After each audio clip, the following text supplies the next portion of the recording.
Hello students, आज हम Kumaon university BSc fifth semester की फर्स्ट बुक शुरू करेंगे जिसका नाम है लीनियर अलजेब्रा।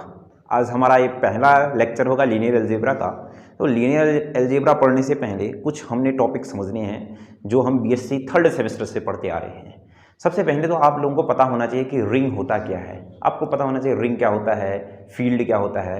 तो रिंग तो हम सब जानते हैं, चलो जो भी है। सबसे पहले हम बात कर लेते हैं फील्ड की। फील्ड क्या होता है, तो हेडिंग डालेंगे सबसे पहले हम फील्ड की। फील्ड, ये फील्ड का मतलब क्या होता है। कोई फील्ड के लिए क्या होता है, कोई एक सेट होता है हमारे पास, ठीक है ना। अब कोई एक सेट होता है, उसी के ऊपर हम बात करते हैं। मान लीजिए कोई सेट हमारे पास, एक एफ कोई सेट दिया है, इसमें कोई दो ऑपरेशंस दिए गए हैं। एक हमको क्या दिया है, एडिशन दिया है, और एक क्या दिया है, मल्टीप्लिकेशन दिया है। अगर ये है कुछ कंडीशन है, होल्ड कर जाता है, तो उसको बोलते हैं, उस सेट को फील्ड बोलते हैं। जैसे नंबर एक, पहला कंडीशन जो होगी, एफ क्या होगा, एफ इज एबिलियन होगा, एबिलियन अंडर एडिशन। अब इस एबिलियन का मतलब क्या होता है, एबिलियन होने के लिए आपके पास कितनी कंडीशन होनी चाहिए, 5 कंडीशन होनी चाहिए। 5 कौन कौन सी होनी चाहिए फिर मेरे पास, सबसे पहले तो आती है क्लोजर, फिर होती है एसोसिएटिव, फिर आती है कॉम्यूटेटिव, फिर आती है एग्जिस्टेंस ऑफ आइडेंटिटी, फिर एग्जिस्टेंस ऑफ इनवर्स। सब के सब वो एडिशन के अंदर होल्ड करने चाहिए। फिर ऐसे हमारे पास दूसरी कंडीशन आती है, एफ क्या होना चाहिए आपके पास, एफ इज क्या होना चाहिए आपके पास, एबिलियन होना चाहिए। किसके अंदर होना चाहिए, अंडर मल्टीप्लिकेशन के अंदर होना चाहिए। तो क्या होता है, वही चीज़ें दोबारा से, बस एक कंडीशन एक और इसमें ध्यान रखना, एग्जिस्टेंस ऑफ इनवर्स में जीरो को क्या, मैंने जीरो को नहीं लेना पड़ता है। जीरो को, क्योंकि जीरो का तो इनवर्स होता नहीं है, तो इसलिए क्या, जीरो को नहीं, जीरो का मल्टीप्लिकेटिव इनवर्स होता नहीं है, तो इसका मतलब मेरे को जीरो को नहीं लेना पड़ता है। इतनी भी बात ठीक है ना। तीसरी चीज हमारे पास क्या होती है भैया, डिस्ट्रीब्यूटिव प्रॉपर्टी। डिस्ट्रीब्यूटिव प्रॉपर्टी, ये तो हम जानते ही हैं, डिस्ट्रीब्यूटिव प्रॉपर्टी भी तो होती है ना एक हमारे पास। अगर ये कंडीशन होती हैं तो हमारे पास जो दिया गया सेट क्या कहलाता है, फील्ड कहलाता है। क्लियर है, नहीं क्लियर। सबसे पहली बात तो इतना आप नोट कीजिए।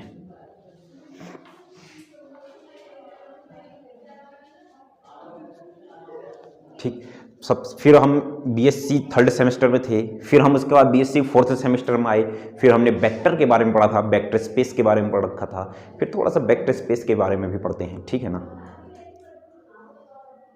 बहुत ही एक प्रकार से कहें तो एक इजी ही बुक है, कोई इतनी ठीक, मतलब ठीक है बुक, कोई कठिन नहीं है।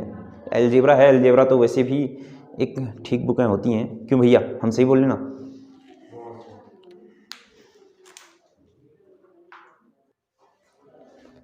तो स्टूडेंट्स, अब हम पढ़ेंगे वेक्टर स्पेस के बारे में। ये हमने बीएससी फोर्थ सेमेस्टर में पढ़ रखा है। तो वेक्टर स्पेस क्या होता है ना, कोई एक आपके पास सेट होगा, मान लीजिए कोई सेट वी है, ठीक है ना, एक सेट है, यह किसी के साथ, मतलब किसी एक सेट के साथ, एक मान लीजिए एक मैंने सेट ले लिया एफ, ये होगा हमारे पास फील्ड। कोई सेट, और सबसे पहले ना एक चीज मैं आपको बताना चाहता हूँ, चलो मैं फील्ड प्रूफ भी तो करूँ। मान लीजिए कोई एक रियल नंबर से का सेट है मेरे पास, मैं इसको फील्ड प्रूफ करता हूँ। रियल नंबर से के सेट को फील्ड प्रूफ करने के लिए मेरे पास क्या होना चाहिए भैया, मैं इसको फील्ड प्रूफ कर लेता हूँ ना, एक बार मैं आपको दिखा भी देता हूँ कि फील्ड होता क्या है। रियल नंबर्स का सेट है तो ये होना चाहिए एबिलियन होना चाहिए, किसके अंदर, एबिलियन अंडर एडिशन। तो देखो फिर क्लोजर, क्या रियल क्लोज्ड है, हाँ क्लोज्ड है। किसी रियल, कोई भी दो रियल एलिमेंट आपस में ऐड करो तो रियल का ही आता है। क्या रियल एसोसिएटिव है एडिशन के अंदर, हाँ होता ही है। क्या रियल कॉम्यूटेटिव है, हाँ होता ही है। एग्जिस्टेंस ऑफ एडिटिव आइडेंटिटी करेगा इसमें, करेगा। एडिटिव आइडेंटिटी कितनी होती है, जीरो, जीरो होता ही है इसमें। क्या एग्जिस्टेंस ऑफ एडिटिव इनवर्स करेंगे, हाँ करेंगे, क्योंकि पॉजिटिव भी होते हैं तो ये निगेटिव भी होते ही हैं। आई नहीं बात समझ में। फिर दूसरा आता है हमारे पास, क्या होना चाहिए, एबिलियन होना चाहिए अंडर मल्टीप्लीकेशन। एबिलियन अंडर मल्टीप्लीकेशन का मतलब क्या होता है, क्लोजर है, दो एलिमेंट को आपस में ऐड करो तो मल्टीप्लाई करो तो आर का ही आएगा, हाँ आता ही है। एसोसिएटिव है, एसोसिएटिव तो होता ही है मल्टीप्लीकेशन। कॉम्यूटेटिव तो होता ही है। एग्जिस्टेंस ऑफ आइडेंटिटी, मतलब मल्टीप्लिकेटिव आइडेंटिटी वन होगी रियल नंबर में, हाँ होगी ही। और एग्जिस्टेंस ऑफ इनवर्स, इनवर्स तो भैया को क्या है, मेरे पास मान लीजिए 2 का इनवर्स निकालना 1/2, वो तो रियल नंबर में होना ही, क्योंकि रियल नंबर में सभी इमेजिनरी, सभी रेशनल और इरेशनल नंबर आते ही हैं, और डिस्ट्रीब्यूटिव तो रियल नंबर होता ही है। तो इस टाइप के फील्ड हमने प्रूफ कर दिया, ठीक है ना। तो अब सुनो फिर मेरी बात को ध्यान से देखना। कोई एक वेक्टर स्पेस है V, कोई एक सेट है V, यह सेट V वेक्टर स्पेस कहलाएगा कब? जब मेरे को एक साथ में एक कोई सेट दिया होगा फील्ड एफ का, एक सेट और दिया गया होगा। मान लीजिए कोई वी है, वी में बहुत सारे एलिमेंट हैं, कुछ भी हैं, और वी के जो भी एलिमेंट हैं कुछ भी हैं, इसमें बहुत सारे एलिमेंट होंगे, परंतु मुझे ना किसी भी सेट को वेक्टर स्पेस प्रूफ करने के लिए एक और सेट दिया गया होगा, ये तो मेरे को दिया ही गया होगा, तभी वो वेक्टर स्पेस कहलाएगा। मतलब कोई भी सेट है तो उसके साथ एक सेट मेरे को वो पक्का देगा, तभी वो वेक्टर स्पेस कहलाएगा। अगर एक सेट नहीं दिया है, अगर खाली एक ही सेट दिया है तो वो वेक्टर स्पेस कभी नहीं हो सकता। मतलब कोई भी वेक्टर स्पेस होने के लिए दो सेट होने चाहिए, एक सेट के ऊपर एक सेट की बात करूंगा, इस टाइप की चीज। और जो जिसको मुझे वेक्टर स्पेस प्रूफ करना है, जिसकी सहायता से इस एफ, जिसकी सहायता से वो एफ जो होगा वो फील्ड होगा। इतनी बात आई नहीं समझ में? फील्ड मतलब वही सारी प्रॉपर्टियां एग्जिस्ट करेगा। अगर वी मेरे पास वेक्टर स्पेस है तो ये वी कुछ कंडीशन होल्ड करेगा। वी क्या होगा? वी इज एबिलियन होगा, एबिलियन होगा अंडर एडिशन, सबसे पहली बात। तो दूसरे नंबर में क्या होगा? ये स्केलर मल्टीप्लिकेशन को होल्ड करेगा। अब यहां पर को हम स्केलर मल्टीप्लिकेशन ये कहते थे कि भैया इस v का एलिमेंट ले लिया एक, इस f का एक एलिमेंट ले लिया, इन दोनों को इनटू किया तो कितना हो जाएगा? a into alpha. ये भी किस में होना चाहिए? v में होना चाहिए। ऐसी तो बात करते थे। और फिर इसमें कुछ कंडीशन होती है। नंबर एक कंडीशन जैसे क्या? a एल्फा प्लस बीटा बराबर कितना होना चाहिए? a alpha plus b beta. दूसरा नंबर क्या होना चाहिए? a इंटू बी, बहुत बढ़िया, बराबर कितना? a b into alpha. क्यों? तीसरा नंबर क्या होना चाहिए? 1 into alpha is equal to कितना? एल्फा। यही तो थी ना कंडीशन है। और एक और था शायद मेरे पास, चौथा, या फिर यहां पर को क्या? a plus B alpha is equal to कितना? a alpha plus b alpha. आई नहीं बात समझ में? यही तो था। ठीक, अगर मान ले जाए कोई सेट v है और जो ये a b c जो एलिमेंट होते थे वो फील्ड के होते थे, अल्फा बीटा गामा जो एलिमेंट होते थे किसके? v के होते थे। आई नहीं बात समझ में?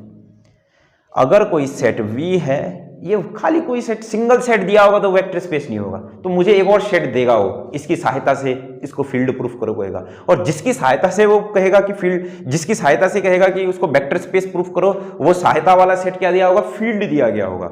अगर इस v को, कोई जो मेरे को सेट दिया गया है, इस v को मुझे वेक्टर स्पेस प्रूफ करना है, जिसकी सहायता से, किसकी सहायता से? फील्ड वाले सेट की सहायता से, तो ये v कितनी कंडीशन होल्ड करेगा? ये दो कंडीशन होल्ड करेगा। मतलब 1 2 3 4 5, या फिर इस वैसे लिखते हैं, इस दो के अंदर ही आती हैं ये सब कंडीशन है, इस दो के अंदर आती हैं सब कंडीशन है। वी एबिलियन होगा अंडर एडिशन, ठीक हो गया। और क्या होगा भैया? अल्फा कॉम बिलोंग्स टू वी होगा, ए बिलोंग्स टू अल्फा होगा, तो ए बिलोंग्स टू एफ होगा, तो ए अल्फा बिलोंग्स टू कितना हो जाएगा? वी। और साथ साथ में ये कितनी?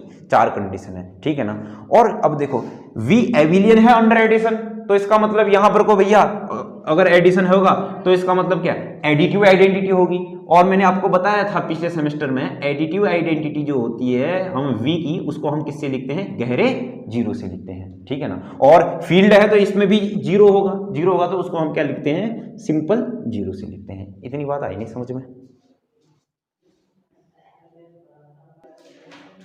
तो स्टूडेंट्स अब हम बात करेंगे लीनियर ट्रांसफॉर्मेशन की। अब देखो लीनियर ट्रांसफॉर्मेशन होता है, ये क्या होता है? ये एक प्रकार का फंक्शन होता है, यह एक प्रकार का फंक्शन होता है। लीनियर ट्रांसफॉर्मेशन एक प्रकार का फंक्शन होता है। कैसा फंक्शन होता है? जो ये फंक्शन होता है यह दो वेक्टर स्पेस पर होता है, इस u पर और इस v पर।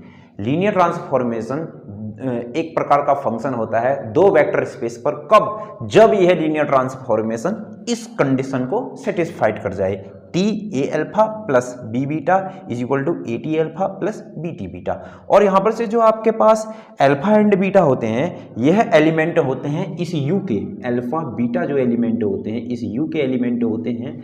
और आपके पास देखो ये यू है, ये वी है, तो आपके पास यहाँ पर कोई वेक्टर स्पेस है तो ये भी फील्ड होगा, ये भी फील्ड होगा। कंडीशन क्या होनी चाहिए लीनियर ट्रांसफॉर्मेशन होने के लिए? ये जो फील्ड होगा वो दोनों के लिए, इस यू के लिए भी और इस वी के लिए भी क्या होगा? सेम होगा, ठीक है ना।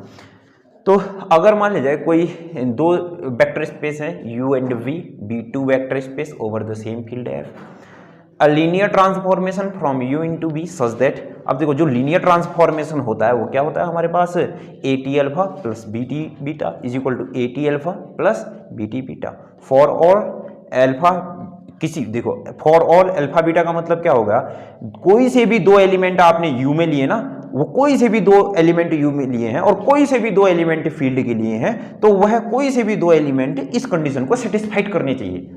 ऐसा नहीं हो रहा भैया एक के लिए सेटिस्फाइड कर जा रहे हैं, एक दो एलिमेंटों के लिए सेटिस्फाइड कर जा रहे हैं, फिर अगले दो एलिमेंटों के लिए सेटिस्फाइड नहीं कर रहे हैं, ऐसा नहीं होना चाहिए। कोई से भी एलिमेंट लिए, मैंने यू का कोई से भी दो एलिमेंट लिए, एफ के कोई से भी दो एलिमेंट लिए, तो इस कंडीशन को 100% और 100 एंड 101% क्या करने चाहिए, सेटिस्फाइड करने चाहिए। आई नहीं बात समझ में, ठीक है ना। तो लिखिए इस प्रॉपर्टी को बोल देना, कभी कभी लीनियरिटी प्रॉपर्टी भी बोलते हैं, तो इसको लिख देना, this property is also known as linearity property. ये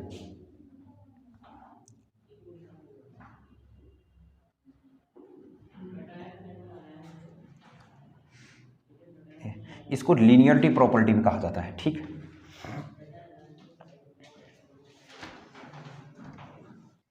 बहुत ही अच्छी सी बुक है, बहुत ही इंटरेस्टिंग बुक है।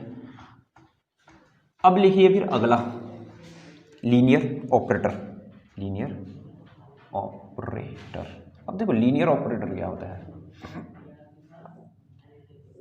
लीनियर ऑपरेटर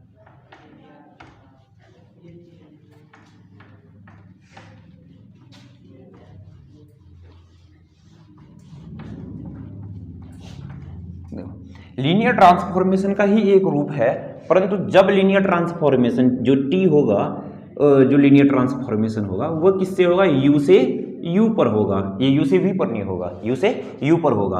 और कौन सी कंडीशन को, ए टी अल्फा प्लस कितना आ जाएगा, बी टी बी बीटा, तो ये कितना आ जाएगा, वही चीज a T alpha plus B T beta, b T beta. तो आपके पास जो यहाँ से अल्फा और बीटा होंगे, ये किस पर होंगे भैया, फॉर ऑल। देखो फॉर ऑल का साइन जो होता है वो ऐसा भी होता है, फॉर ऑल मतलब अल्फा बीटा, कोई से भी दो एलिमेंट लेने हैं मैंने, उन दो एलिमेंट के लिए, और कोई से भी दो फील्ड के एलिमेंट लेने हैं, मतलब कोई से भी दो एलिमेंट लूंगा तो हर एक दो एलिमेंट के लिए आपको ये कंडीशन सेटिस्फाइड करनी चाहिए। अगर नहीं करती है तो इसका मतलब ये लीनियर प्रॉपर्टी या फिर लीनियर ऑपरेटर नहीं होगा। आई नहीं बात समझ में इतनी, पक्का पक्का ना। चलो फिर अब एक क्वेश्चन बनाते हैं फिर इसका।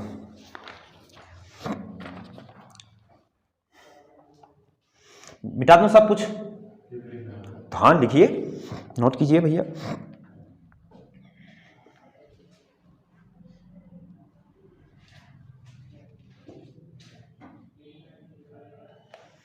सब मिटा दो।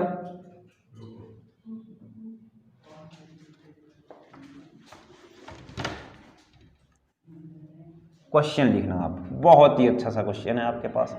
ऐसे क्वेश्चन आपको बार बार देखने को मिलते हैं। ये जो क्वेश्चन है, मैं आज आपको एक चीज बता दूं, ये क्वेश्चन हर बार लगभग जितने भी अभी तक का मैंने केबीएस के पेपर देखे हैं, एनबीएस के पेपर देखे हैं, यह क्वेश्चन तो हमेशा आता है, एक क्वेश्चन तो आता ही है, ठीक है ना। जितने भी आपके पास केबीएस, एनबीएस या उत्तराखंड एलटी, उत्तराखंड लेक्चर, तो वहाँ तो आना ही है। तो है आपके पास question, the function T v3r। अब इस v3r का भी मतलब समझते हैं, v2r डिफाइंड बाई कैसे डिफाइंड है, defined by T A B C बराबर a कॉमा बी, ऐसे डिफाइंड है। For every a comma B comma C belongs to कितने, सबके सब किस पर हैं, r पर हैं। Is linear transformation, the function defined by इतना, is linear transformation from v3r into v2r, ठीक है ना। तो ये है क्वेश्चन आपके पास।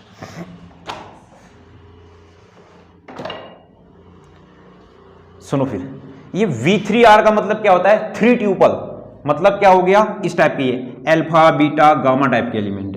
v2r का मतलब क्या हो गया, टू ट्यूपल, मतलब अल्फा और गामा बीटा इस टाइप के एलिमेंट है, ठीक है ना।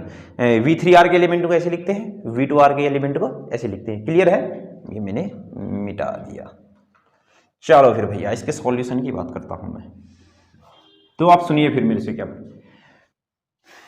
मुझे ये दिया गया है t is equal to, t जो है अभी जो मेरे पास t जो फंक्शन है वो v3r से v2r पर है, ठीक है ना। और कैसे डिफाइंड किया गया है भैया t, अब देखो v3r का मतलब कैसा है, इसमें देखो थ्री ट्यूपल टाइप के एलिमेंट है a b c, बराबर v2r का मतलब देखो टू ट्यूपल टाइप के एलिमेंट है a b, इस टाइप से डिफाइंड किया गया है, ठीक है ना। जैसे मान लीजिए ये है, जैसे ये है मेरे पास, यहाँ से मेरे पास V3R है, इस V3R में एक एलिमेंट है ABC है, और यहाँ पर कोई एक एलिमेंट है AB, तो यहाँ एक T फंक्शन है, इसकी जो T ABC की जो इमेज होगी वो कहाँ पर होगी, AB पर होगी। इस टाइप की बात कर रहा हूँ मेरे से, ठीक है ना, क्लियर है ना। जैसे ना देखो, जैसे ना मैंने एक चीज़ लिखा, मान लीजिए fx equal to x square है, तो f1 इक्वल टू कितना हो जाएगा, f2 इक्वल टू कितना हो जाएगा, 4 हो जाएगा। कोई फंक्शन है मेरे पास f, यहाँ पर को तो कितना है मेरे पास 2 है, यहाँ 4 है, तो 2 तो 4 को ही तो बिलोंग करेगा, 4 को ही तो, ऐसी बात कर रहा है। ये जो फंक्शन है, तो फंक्शन है तो इसका मतलब t ABC की इमेज, ABC तो 3 ट्यूपल का होगा, ये 2 ट्यूपल का होगा, तो ABC की इमेज कितना हो गया, A, B पर हो गया। नहीं है बात समझ में इतनी, आ गई बात होगी। चलो अब मैं इसको मिटा देता हूँ, ये तो समझने के लिए लिखा था। अब सुनो फिर, मुझे क्या प्रूफ करना है, परंतु इसके मैं सॉल्यूशन की बात करने वाला हूँ मेरे प्यारे बच्चों। तो मुझे इसको लीनियर ट्रांसफॉर्मेशन प्रूफ करना है। तो सबसे पहले तो मुझे क्या चाहिए फिर, लीनियर ट्रांसफॉर्मेशन प्रूफ करने के लिए, तो इसका मतलब क्या है, for linear transformation, for proving linear transformation. अब देखो, अगर इसको मुझे लीनियर ट्रांसफॉर्मेशन प्रूफ करना है तो क्या मुझे ऐसा करना पड़ेगा कि नहीं, ये देखो एक बार, T A alpha plus B beta is equal to A T alpha plus B T beta, ऐसा प्रूफ कर दूंगा मैं, ठीक है। अब देखो कहीं कहीं क्वेश्चन ऐसे होते हैं ना जहां हमको इजी सा क्वेश्चन है, जैसे इजी सा क्वेश्चन है, तो मैं क्या करूंगा भैया, एलएचएस से ही आरएचएस में जाऊंगा। अब कहीं कहीं को होता है ना, बड़ा भयंकर सा क्वेश्चन होता है, तो मैं क्या करूंगा, एलएचएस अलग से प्रूफ करूंगा, आरएचएस अलग से प्रूफ करूंगा। अगर LHS is equal to RHS है तो मेरा आंसर सही है, अगर LHS is equal to RHS नहीं है तो मेरा आंसर सही नहीं होगा। अब ये तो इजी सा क्वेश्चन है, अभी ऐसे भयंकर भयंकर कुछ क्वेश्चन आएंगे, तो कहीं कहीं पर को बहुत मतलब विकट टाइप के क्वेश्चन हो जाएंगे, तो मुझे वहां एलएचएस अलग से निकालना पड़ेगा, आरएचएस अलग से निकालना पड़ेगा। क्लियर है नहीं।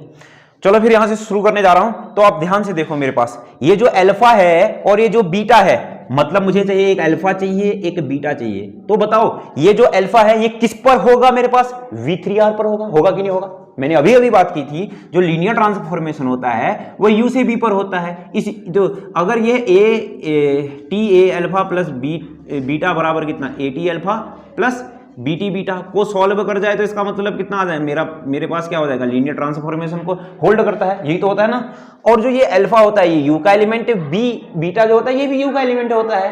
तो ऑब्वियस सी बात है कि भैया जो अल्फा होगा वो V3R का एलिमेंट होगा, जो बीटा होगा वो भी V3R का एलिमेंट होगा, और जो अल्फा V3R का एलिमेंट है तो इसका मतलब मैं इसको ऐसे लिख देता हूं और इसको मैं ऐसे लिख देता हूं।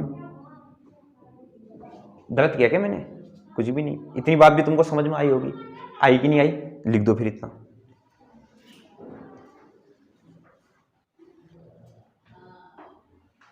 ठीक,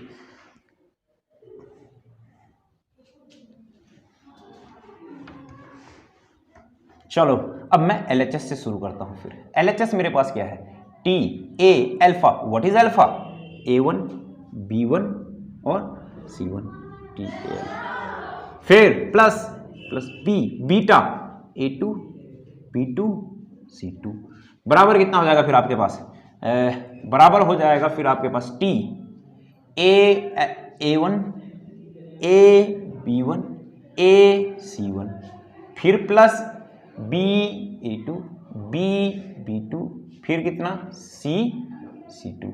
क्लियर है।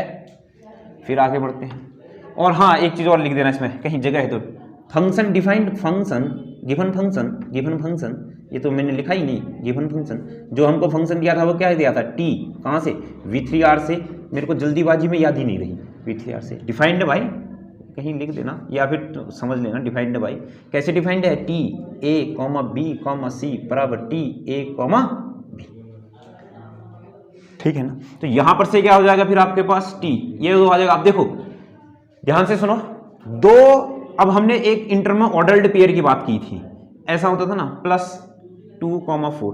अगर मेरे पास दो ऑर्डर्ड पेयर को ऐड करना है तो इससे पहले इधर साइड वाला इधर साइड से A+2, उधर साइड वाला उधर से B+4, ऐसे तो ऐड करते थे कि नहीं करते थे। तो यहां पर को भी वैसे ऐड करेंगे, सबसे पहले वाले से, सबसे दूसरे वाला सबसे दूसरे वाले से, सबसे तीसरे वाला सबके तीसरे वाले से, ऐसे तो ऐड करते थे ना। ये मैंने क्या कर दिया, ये B होगा ना, BC2, बिल्कुल ये BC2, क्यों नहीं आई बात इतनी समझ में, ठीक।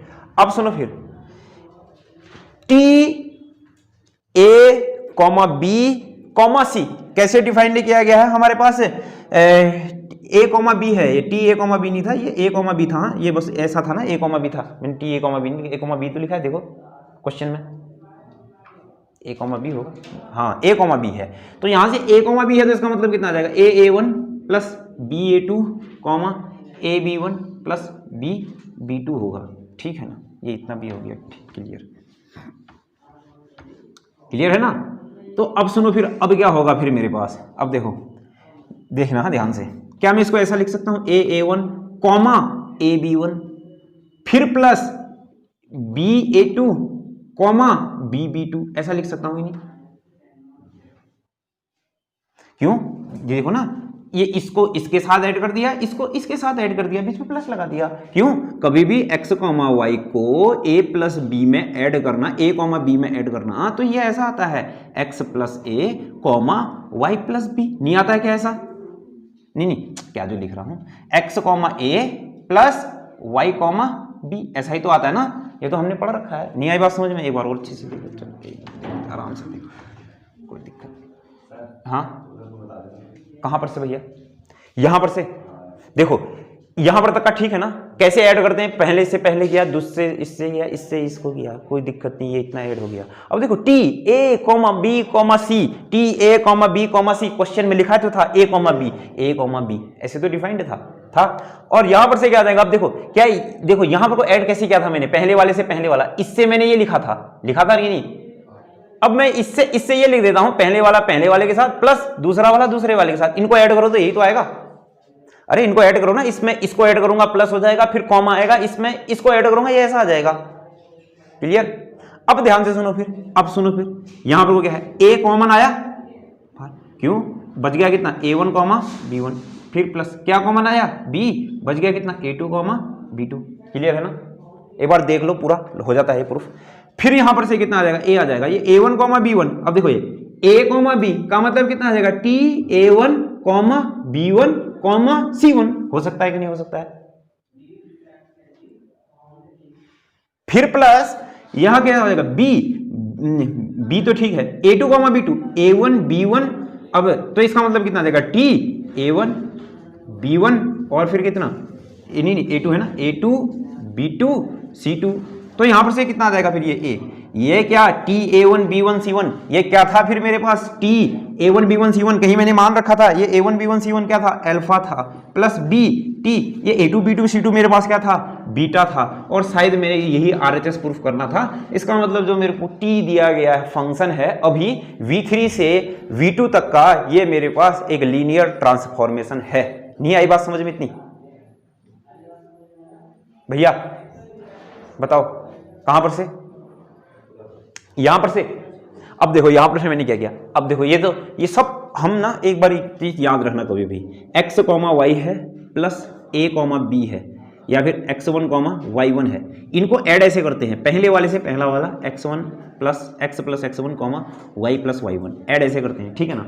अगर मान लीजिए ना यहाँ पर जैसे 2x है 2y है, तो इसमें से 2 कभी भी कॉमन आ सकता है बाहर, ठीक है ना, इसको ऐसे लिखते हैं, ये सब लिखने का एक तरीका होता है, हमने इंटर में पढ़ रखा है, भाई यही यूज किया मैंने।